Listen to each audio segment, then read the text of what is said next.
My husband came back from the dead at my wedding, but I was already married and pregnant. Halfway through my wedding ceremony, the doors at the back of the chapel flew open. A gust of cold rain swept inside and lifted the white ribbons tied along the aisle. The pianist stopped playing. More than 70 guests turned around at the same time. So did I. And standing in the doorway was a man who had been dead for 3 years. Nathan Cole, my husband, or more accurately, the husband everyone believed had died. He stood there in a rain-soaked black coat, thinner than I remembered, with shadows under his eyes. But his eyes were exactly the same. The last time I had seen them was in a 47-second video he sent me 3 years earlier. He told me things had become dangerous. He told me not to look for him. He promised he would come home when it was safe. 2 weeks later, a yacht owned by his company exploded off the Atlantic coast. Investigators recovered burned luggage, part of his jacket, and the watch I had given him for our 5th anniversary. They never found a body. I waited for him for 2 years. Eventually, a judge declared Nathan legally dead, and now he was standing at my wedding, looking straight at me. Stop the ceremony, his voice carried through the chapel. Noah, the man beside me, did not let go of my hand. Nathan walked slowly down the aisle. His eyes moved over my ivory wedding dress, then settled on Noah. "You can't marry him," he said. "You're still my wife." For years I had imagined Nathan coming home. I imagined hearing his key in the front door. I imagined seeing him at an airport or waking up to find him sitting beside me in a hospital room. I imagined throwing my arms around him and refusing to let go, but when he finally stood in front of me, I did not run to him. I did not scream. I only felt cold. A deep, heavy cold that seemed to settle inside my bones, because he had not come back while I was waiting. He had come back after I had finally learned how to stop. I tightened my grip on Noah's hand. "Nathan," I said, "you're too late." He shook his head. "I'm alive. That means our marriage never ended." I held his gaze. Then I told him the first thing he did not know. Noah and I were legally married 6 weeks ago. Nathan stopped walking. "Today is the ceremony for our families and friends." The color drained from his face. Before he could answer, his eyes dropped to my stomach. My dress had a soft, loose waist, but I was 19 weeks pregnant. Once he looked closely, it was impossible to miss. His voice dropped to a whisper. "You're pregnant?" I did not answer immediately. Noah moved half a step closer to me. Nathan looked at him, then back at me. "The baby is his?" "This is our baby," I said, and when I said our, I meant Noah and me. Nathan looked as though someone had struck him. He had disappeared believing I would wait. When he was declared dead, maybe he still believed I would wait. Even when he pushed open those chapel doors, he believed that the moment I saw him alive, every choice I had made without him would simply disappear. He never considered that life had continued after he left, but that was not the truth that finally broke whatever was left between us. The truth came later. Nathan could have returned 16 months earlier. He simply chose not to. My name is Ava Bennett. I'm 34 years old and I work as an audio editor for documentary and public radio projects. I do not stand in front of cameras. I sit alone in quiet rooms and turn dozens of hours of raw interviews into stories people are willing to hear. I remove background noise. I shorten long pauses. I cut out the parts that distract from the main point. For a long time, I believed I understood how stories worked. But during my marriage to Nathan, I spent years editing our life the same way. I removed every disappointment. I softened every broken promise. I cut around the moments that made him look selfish. And eventually, I was left with a marriage that sounded beautiful as long as no one listened too closely. I met Nathan when I was 25. At the time, he did not own a maritime security company. He was a young risk assessment consultant working around the Boston Harbor. We met because I was editing a documentary about coastal rescue crews. Nathan was scheduled for an interview at 10 in the morning. He arrived 40 minutes late with wet hair and seawater on the cuffs of his shirt. I was irritated before he even sat down. Then he placed a paper bag on the table. Inside were 2 hot coffees and a blueberry muffin. "I know food doesn't excuse being late," he said, "but it's harder to stay angry on an empty stomach." I tried not to laugh. I failed. Nathan had a way of making people believe everything would be all right. A broken engine, a dangerous storm, an angry client, a frightened stranger. He became calmer when everyone else panicked. I loved that about him. He loved that I listened. We married less than a year later. At first, our life was ordinary. We rented a small apartment in Boston with a kitchen so narrow that only one person could stand in it at a time. The hot water ran out almost every morning. Nathan cooked dinner. I washed the dishes. On weekends, we sat on the living room floor and talked about the future. He wanted to build a maritime safety company that would not only work for wealthy yacht owners. He wanted to help fishermen, research vessels, and small businesses along the coast. I believed him. During his first year in business, I paid most of our household expenses. I edited documentaries during the day and rewrote his client proposals at night. He needed a website, so I wrote the copy. He did not know how to speak to reporters, so I prepared talking points. When he landed his first major contract, he picked me up in our tiny kitchen and spun me around until we almost knocked over a chair. "I never could have done this without you," he said. Back then, it sounded like gratitude. Over time, it became an expectation. When Nathan had to cancel dinner, I understood. When he took calls in the middle of the night, I understood. When he forgot my birthday because of an emergency at sea, I told myself he was building our future. I kept editing out my disappointment. I kept leaving only the parts that made our marriage sound complete. Celeste Ward came back into our lives during the 7th year of our marriage. She was Nathan's college girlfriend. They had dated for 2 years and separated when Nathan accepted an overseas job. I knew about her before we married. Nathan never hid that history. He told me Celeste was fearless. When they were younger, Celeste, Nathan, and Nathan's younger brother had taken part in a coastal training program. Nathan's brother fell overboard during rough weather. Celeste jumped into the water first and kept him above the surface until a rescue boat reached them. Nathan had always believed he owed her a life. I was not jealous of that. The past was the past. At least, that was what I believed. Celeste contacted Nathan because she said someone was following her. She had become an investigative journalist and spent more than a year reporting on financial crimes connected to a major shipping company. After the story was published, one executive was arrested. Another man involved in the case disappeared. Celeste said someone broke into her home. She found threatening notes under her windshield wiper. She did not trust the local police to protect her around the clock. She said Nathan was the only person she trusted. When Nathan first told me, I supported him. His company handled threat assessments and security planning, and Celeste had once saved his brother. I was the one who said you should help her. At first, he assigned a security team. Then Celeste claimed someone on the team was leaking her location. She began calling Nathan directly. 1 in the morning, 3 in the morning, weekends, holidays, our anniversary. Whenever his phone rang, Nathan left.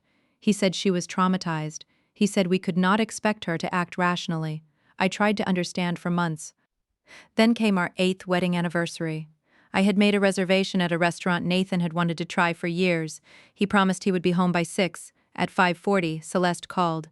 She said a man had followed her into a parking garage. Nathan reached for his coat. "Can't someone else from your company handle it?" I asked. "She only trusts me." "What about me?" He looked at me as if I were creating an unnecessary problem. Ava, she might actually be in danger. I stepped away from the door. He did not come home that night. The next morning I saw a photograph on social media. Nathan was sitting on the sofa in Celeste's apartment. She was asleep against his shoulder. Celeste had posted it herself. The caption said, "Some people still keep their promises." I sent the photograph to Nathan. His answer came almost immediately. "Don't misunderstand this." I asked him how I was supposed to understand it. He did not respond for 3 hours. 2 months later, Nathan came home carrying a plain black folder. He said Celeste's situation was worse than they had realized. Someone had traced the home addresses of 2 guards assigned to her. His team planned to move her to a location no one else knew. Nathan said he had to go with her personally. "For how long?" I asked. "A few weeks." "Where?" "I can't tell you." "Can I contact you?" "No." I stared at him. "You won't tell me where you are. I can't call you, and you expect me to believe this is for my protection?" "The less you know, the safer you'll be." He reached across the table. I moved my hand away. "When are you leaving?" "Tonight." That was when I realized he had not come home to discuss a decision. His bags were already packed and waiting in the car. The arrangements had been made. I was simply the last person to be informed. What happens if I say no? Nathan was quiet for a moment. Then he said, "I still have to go." That sentence told me everything. In his mind, this was not a risk we would face together. It was his decision. My role was to understand before he left.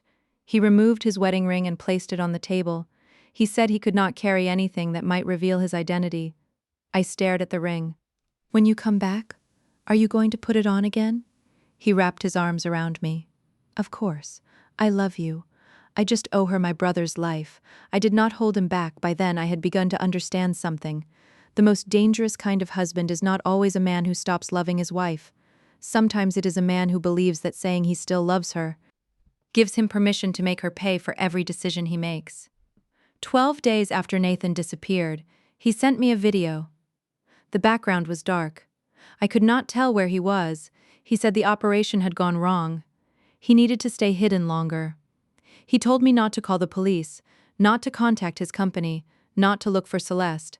At the end, he looked directly into the camera. "When it's safe, I'll come home." The video was 47 seconds long. I watched it hundreds of times. 2 days later, a yacht owned by Nathan's company caught fire off the coast. Most of the vessel was destroyed. Rescue crews found no sign of Nathan or Celeste. They recovered Nathan's watch, part of his coat, and luggage belonging to both of them. The authorities treated them as missing persons. Nathan's company attorney told me not to speak publicly. He said any attention could interfere with the investigation. I asked whether he knew about Nathan's plan. He said he did not. I later learned that was a lie. During the first month, I believed Nathan would come home any day. I stopped locking the front door at night. I kept my phone volume turned all the way up. Sometimes I heard a man's voice in a grocery store and ran after him, leaving my cart in the aisle. During the second month, I called hospitals, morgues, consulates, coastal police departments. During the third month, Nathan's company stopped making the mortgage payments on our house. The finance director told me Nathan had transferred most of the company's available cash into a special security operation before he disappeared. The amount was close to $900,000. Part of that money came from accounts we had treated as joint savings. I had not only lost my husband. I discovered that the money we planned to use for our mortgage, insurance, and future had disappeared with him. The company's board insisted Nathan had made a personal decision. They refused responsibility. The bank began calling. I sold my car. I gave up my private editing studio. Eventually, I lost the house too. I moved into a rental apartment smaller than 400 square feet. Nathan had said he was disappearing to protect me. His version of protection left me alone to deal with every consequence. A year after he disappeared, I held a memorial service. There was no body, only an empty casket. Nathan's mother sat in the front row and cried until she could barely breathe. His brother kept saying, "He's coming back." I wanted to believe him. But when the service ended, everyone went home. I returned to my tiny apartment. There was no second coffee mug on the table, no shoes by the door that night. I admitted something for the first time. Even if Nathan was alive, he had still chosen not to be part of my life. That was harder to accept than death. I met Noah Grant at a neighborhood archive. I had accepted a freelance oral history project because I needed the money.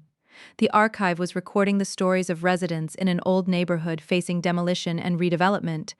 Noah was the architect working on the preservation plan. Our first meeting was not romantic. He set a cup of coffee too close to my recording equipment. I immediately told him to move it. No liquids near the microphones. He apologized and moved the cup. At our next meeting, he brought 2 coffees. He placed mine on a table across the room. "Safe distance," he said. I smiled. It was the first time I had laughed naturally with a man since Nathan disappeared. Noah was nothing like Nathan. Nathan walked into a room and made everyone believe he knew exactly what to do. Noah was comfortable saying, "I'm not sure. Let's double check. How would you like me to help?" At first, that made me uncomfortable.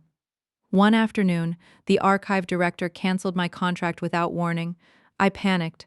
That payment covered my rent for the next month. Noah asked whether I wanted help. I expected him to offer money or call someone on my behalf. Instead, he said he knew a nonprofit organization looking for an audio editor. He wrote down the contact information and placed the paper beside me. He did not call them for me. He did not pressure me to accept. That was the first time I realized that helping someone did not have to mean taking away their choices.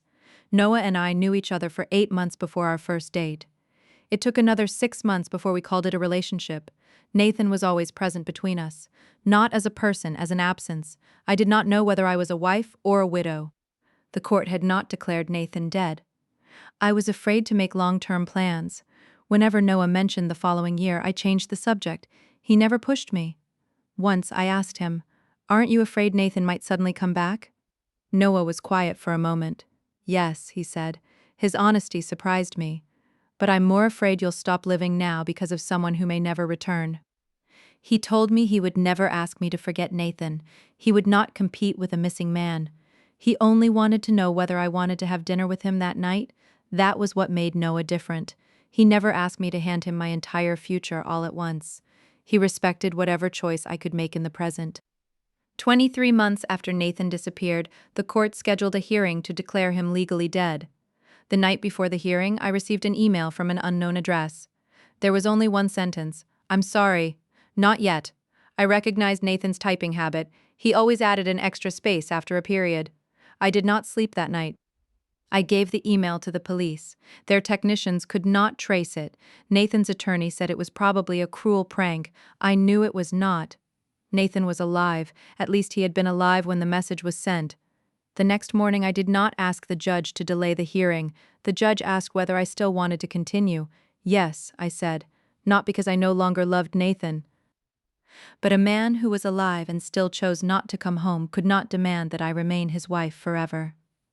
6 weeks later, Nathan was legally declared dead. I cried outside the courthouse until I could barely stand. Noah waited several yards away. He did not touch me until I walked toward him. Then he opened his arms. Noah and I did not get married right away. We stayed together for another year. I found a full-time position as a senior story editor for a public radio network. Noah bought a small house in New Jersey that needed almost everything repaired. On weekends, we painted walls, looked at light fixtures, argued about which windows would leak the least in winter.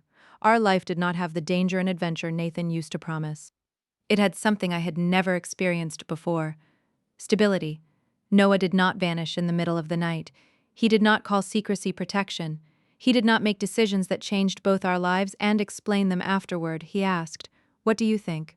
4 simple words. They were what I had wanted throughout my entire marriage. The month Noah and I decided to get married, I found out I was pregnant. He did not immediately start celebrating. His first question was, "How are you feeling?" "Scared," I said. He nodded. "Me too." Then we sat on the kitchen floor and laughed and cried together. Neither of us pretended to be fearless. That was when I finally understood that safety does not come from being beside someone who is never afraid. It comes from being afraid together and knowing neither person will suddenly let go. And then Nathan returned on my wedding day. He pushed open the chapel doors after being gone for 2 years and 10 months. He ordered the officiant to stop. He learned I was already legally married to Noah. Then he learned I was pregnant. Even after all of that, Nathan believed the situation could be fixed. He looked at Noah. "I need to speak to Ava alone." Noah did not answer for me. He turned to me. "Do you want to talk to him?" Nathan's expression changed when he heard the question. Noah had not issued an order. He had not decided what was best for me. He simply asked what I wanted. I nodded. 10 minutes. The guests were guided into the garden beside the chapel. Nathan and I went into a small dressing room. Noah stayed outside the door. He would not listen. He would not go far. Nathan began with the same explanation he had used 3 years earlier. "I did it to protect you. You let everyone believe you were dead. If they knew you were my wife, they would have found you." "Why didn't you work with the police?" "We believed there was an internal leak." "Why didn't you tell me you were alive?" "Knowing the truth would have put you in danger?" I nodded once. "All right. When did the danger end?" Nathan did not answer. That pause changed everything. "When did it end?" I asked again. 16 months ago. For a moment, I could not hear anything. 16 months ago? He looked down. The man connected to the case had been arrested in Portugal 16 months earlier. Celeste had received a new protected identity. They had been cleared to return. Nathan had even contacted an attorney, but he did not come home. Why? He was silent for a long time. Then he said, "Things had become complicated." I laughed once. There was nothing funny about it. People often call their choices complicated when they do not want to admit they made them. Explain it. Nathan said that by the time the danger ended, he had been gone almost 2 years. The company had new leadership, our house had been sold, the court had begun the process of declaring him dead. He did not know how to come back and face me. Celeste was still afraid. She kept saying she would fall apart if he left, so he stayed 1 more month, then 3, then 6, until Celeste left him. She was not taken. She was not in danger. She left with a photographer she had met during the investigation. They moved to Spain. She emptied what remained in the security account and left Nathan a letter. It said, "You stayed because you needed to be needed." Nathan returned only after Celeste no longer needed him. Not when the danger ended. Not when he knew I was alive and waiting. Only when the woman he had chosen to protect walked away. I stared at the man I had mourned for 3 years. "So you didn't come back for me. You came back because she left." "That's not true," he said quickly. "I always loved you. You loved me, but you let me bury you." "I didn't have a choice." "Yes, you did." My voice began to shake. "The danger ended 16 months ago. You knew about the legal death hearing." Nathan looked up sharply. That confirmed what I already suspected. "The email," I said. "The one that said, 'Not yet. You sent it.'" He did not answer. I felt tears running down my face. "You knew I was going to court to decide whether you were legally dead, and all you gave me was 2 words. You didn't tell me where you were. You didn't ask how I was surviving. You only wanted me to keep waiting." Nathan stepped toward me.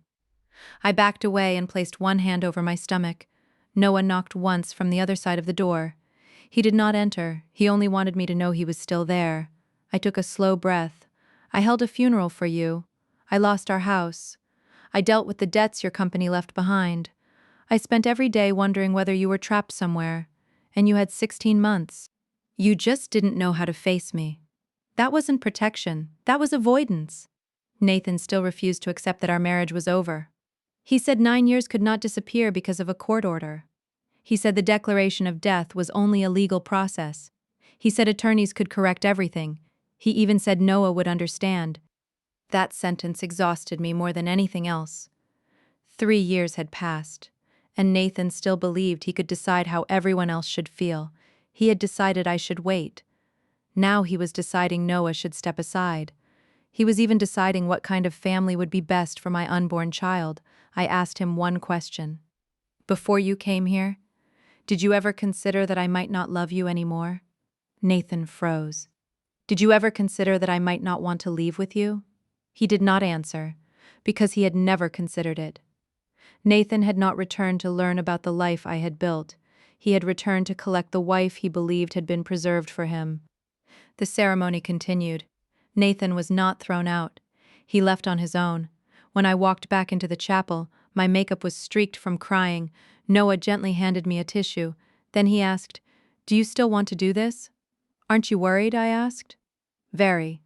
"Then why aren't you asking me to cancel?" "Because this is your decision, not Nathan's, and not mine." I held his hand. When it was time to say our vows, I did not use the words I had prepared. Instead, I said, "I can't promise that life will never change without warning, but I promise that when change comes, I will face it with you. I will never call it love while making you the last person to know." Noah's eyes filled with tears. "That's enough," he said. 3 days after Nathan returned, Clara, the former operations director at his company, contacted me. She brought an encrypted hard drive. It contained records from the years Nathan had been missing. Clara admitted she had always known Nathan was alive. At first, the threat was real. Nathan had required the core team to sign confidentiality agreements. But after the case ended, Clara repeatedly told him to contact me, to return home. Every time, Nathan said, "Not yet." He was afraid of lawsuits, afraid of the press, afraid his family would hate him. Most of all, he believed I would still be waiting exactly where he left me. Clara also found records showing Celeste had begun taking money from Nathan's security account before the danger officially ended. Luxury, hotels, jewelry, private travel, a deposit on an apartment in Barcelona, camera equipment for the photographer she later left with. The total was more than $600,000. Nathan had not been completely unaware. He simply accepted every explanation Celeste gave him. A new hotel was supposedly safer. The jewelry was supposedly part of changing her appearance.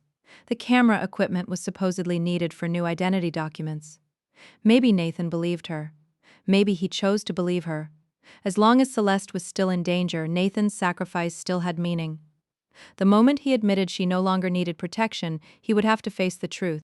He had not lost his marriage because he saved an innocent woman. He lost it because he loved being the only person someone could not survive without. Nathan later found Celeste. He recorded their conversation for his attorney. I listened to it once. Nathan demanded to know why she had hidden the fact that the danger was over. Celeste did not cry. She did not apologize. She asked, "Did you really want to go home?" "Of course I did." "Then why didn't you buy a plane ticket for 16 months? Nathan said Celeste kept telling him she was afraid. "I did tell you that," she said, "but I never locked the door. You were afraid to go back. Because here you were the hero who saved me. Back with Ava, you were only the husband who abandoned his wife." Nathan was silent. Celeste said one last thing. "I used you. But don't pretend I made every choice for you." That sentence took away Nathan's final place to hide. A month later, Nathan asked to meet me again. This time he emailed first. I agreed to see him at my attorney's office. He did not ask me to leave Noah. He did not mention restoring our marriage. He placed a folder on the conference table. When Nathan started his company, I had worked for free on interviews, brand materials, client presentations, and media strategy. One of the earliest company agreements promised me 4% founder equity after the third funding round. The company grew quickly. Nathan delayed the paperwork. I never pushed. After he disappeared, no one addressed it. Now he had calculated the value of the equity, 3 years of distributions and compensation for the loss of our home. The amount was substantial. I accepted the ownership and distributions that had always belonged to me. I refused the additional payment. Nathan asked why. "What belongs to me, I'll take back. But I don't need you to use money to make the ending look better." He nodded. Before leaving, he glanced at my stomach. He asked when the baby was due. I did not give him the exact date. He said he understood. And he did not ask again. It might have been the first time Nathan truly respected one of my boundaries. It came far too late. But at least he had finally learned something. A few months later, I gave birth to a daughter. We named her Lily. Noah stayed beside me throughout the delivery. He was terrified. At one point, he misunderstood an instruction from the nurse because he was so nervous. I had never seen him lose his calm like that, but he did not pretend to be fearless. He did not make decisions for me. Before doing anything, he asked, "Is this okay? What do you need?" "I'm right here." When Lily was born, the nurse placed her against my chest. She was tiny. Her eyes were barely open. Noah stood beside us and cried harder than I did. I thought about what Nathan had said before he disappeared. He claimed leaving without a trace was the only way to protect me. But real protection is not making someone the last person to know the truth. It is not deciding what risk another adult should accept. It is not demanding that someone wait for a promise with no end date. Real love gives the other person a choice. It tells them what is happening. It trusts them enough to face fear together. When Lily was 3 months old, the public radio network where I worked produced a program about families of missing people. I did not use Nathan's name. I shared one thought. Not every kind of waiting is loyalty. Sometimes waiting is only one person putting life on hold and paying for someone else's choices. After the program aired, I received hundreds of messages. Some came from people waiting for partners who had disappeared. Some were waiting for someone who refused to commit. Some were waiting for an explanation that would never come. One woman wrote, "I thought leaving meant I did not love him enough. Now I understand that continuing to hurt myself would not prove my love." I saved her message. It was the same lesson I had needed 3 years to learn. Over time, I heard small pieces of news about Nathan. He sold most of his ownership in the company. He joined a small coastal rescue organization. He stopped chasing projects built around money, press, and private clients. His mother forgave him. His brother took much longer. Nathan never contacted Celeste again. He also stopped trying to enter my life. On Lily's first birthday, I received a card with no signature. There was no gift, only one sentence. "I hope she grows up knowing that love should never require her to disappear." I knew Nathan had written it. I did not respond, but I did not throw it away, not because I still loved him. Because the sentence showed that he finally understood what he had done. People have asked whether any part of me wanted to go back to Nathan when he walked into the chapel. Yes, I have to be honest. When I saw him standing in that doorway, memories came back all at once. Our tiny apartment, coffee after midnight, the way he spun me around in the kitchen. Long walks beside the water. The first time he told me he loved me. 9 years of love do not disappear from memory because someone later breaks your heart. But remembering the past does not mean you have to return to it. Someone may have loved you once, that does not give them the right to keep deciding your future. Nathan's regret could help him become a better man. It could not make me his wife again. I did not fully let go of Nathan when the court declared him dead, or when I refused to leave Noah at the wedding. It happened on an ordinary morning after Lily was born. She had barely slept all night. Noah walked through the living room holding her against his chest. I was exhausted on the sofa. There were dirty cups in the kitchen. Rain tapped against the windows. There was no dramatic goodbye, no expensive flowers, no beautiful speech. Noah looked down at Lily and asked, "Do you want to sleep a little longer?" "What about you?" I asked. "When I'm tired, I'll tell you." "You don't have to guess." It sounded so ordinary, but that was when I understood. This was the life I had always wanted. No guessing. No endless waiting. No shrinking myself into the woman who always understood. Both people could say they were tired.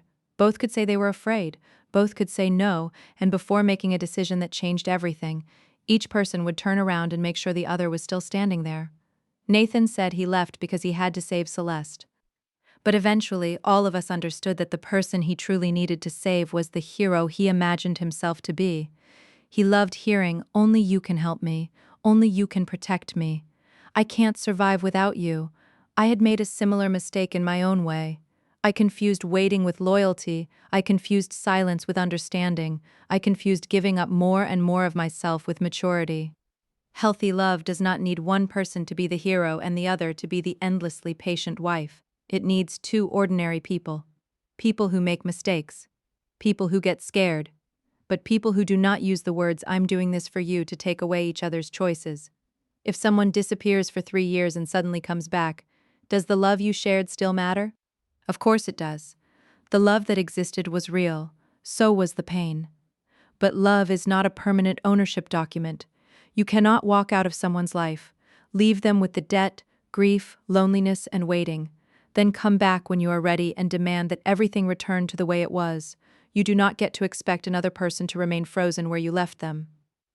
I once prepared an empty grave for Nathan. Later, I realized he was not the person I truly needed to bury. I needed to bury the version of myself who would wait forever for him to come home. Only after that part of me was gone did I have room for a new life, a new love, and a man who would never ask me to disappear as proof of loyalty. My happy ending was not that Nathan survived. It was not that he finally regretted leaving. My happy ending was that by the time he came back, I no longer needed his return in order to keep living. Real love does not leave you standing still, waiting for someone else to decide when to come home. Real love stands beside you and says, "I don't know what tomorrow will bring, but whatever happens, I'll tell you the truth first." And then it leaves the choice with you.